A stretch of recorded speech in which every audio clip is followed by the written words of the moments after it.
वहीं सदी से भी ज्यादा लंबा जीवन, सादा आहार, कठिन साधना और दिनचर्या ऐसी कि आज की पीढ़ी भी हैरान रह जाए। वाराणसी के दुर्गाकुंड इलाके में रहने वाले योग गुरु बाबा शिवानंद का जीवन एक प्रेरणादायक ग्रंथ था और आपको बताना चाहिए कि 129 साल की उम्र में शनिवार की रात उन्होंने अंतिम सांस ली। बीएचयू के जेट्रिक वार्ड में वो पिछले 3 दिनों से भर्ती थे। सांस की तकलीफ थी और उनके निधन की खबर मिलते ही वाराणसी समेत पूरे देश में शोक की लहर दौड़ गई। बाबा शिवानंद का जन्म 8 अगस्त 1996 को तत्कालीन बंगाल के श्रीहट्टी जिले में हुआ था।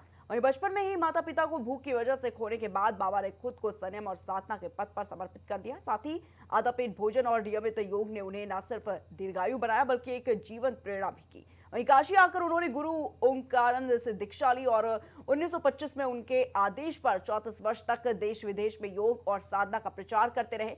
वापस आकर कबीरनगर के एक फ्लैट को अपना आश्रम बना लिया। सबसे बड़ी बात यह कि 129 वर्ष की उम्र में भी वे उस आश्रम की 3 मंजिलें बिना किसी सहारे के चढ़ उतर लेते थे, वो भी दिन में 2 बार।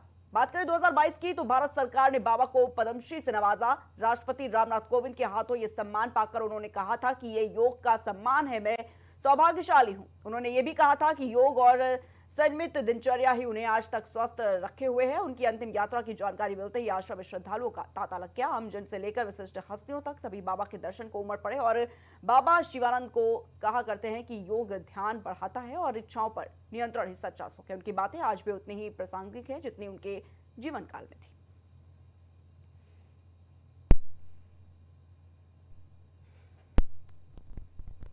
वहीं खबर उन्नाव से, जहां पर उन्नाव पुलिस ने लूट की वारदात को अंजाम देने वालों को पकड़कर मामले का खुलासा किया है। आपको बता दें कि पुलिस अधीक्षक दीपक भूकर के निर्देश पर गठित टीम ने सीसीटीवी फुटेज और सर्विलांस टीम की मदद से 4 लुटेरों को मुठभेड़ से पैरों में गोली मारकर गिरफ्तार किया है। फिलहाल आरोपियों के आपराधिक इतिहास की जांच की जा रही है और पुलिस अन्य साथियों की तलाश कर रही है।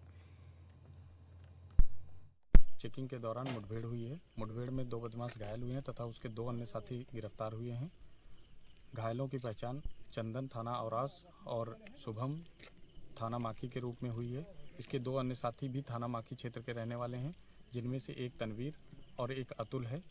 इन बदमाशों से पूछताछ में पता चला कि यह 1 और 2 की रात में एक व्यक्ति जो शादी से आ रहा था उससे बाइक और उसके मोबाइल लूट लिए थे।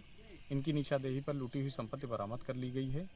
घायलों को उपचार के लिए भेज दिया गया है तथा अन्य विधिक कार्रवाई नियमानुसार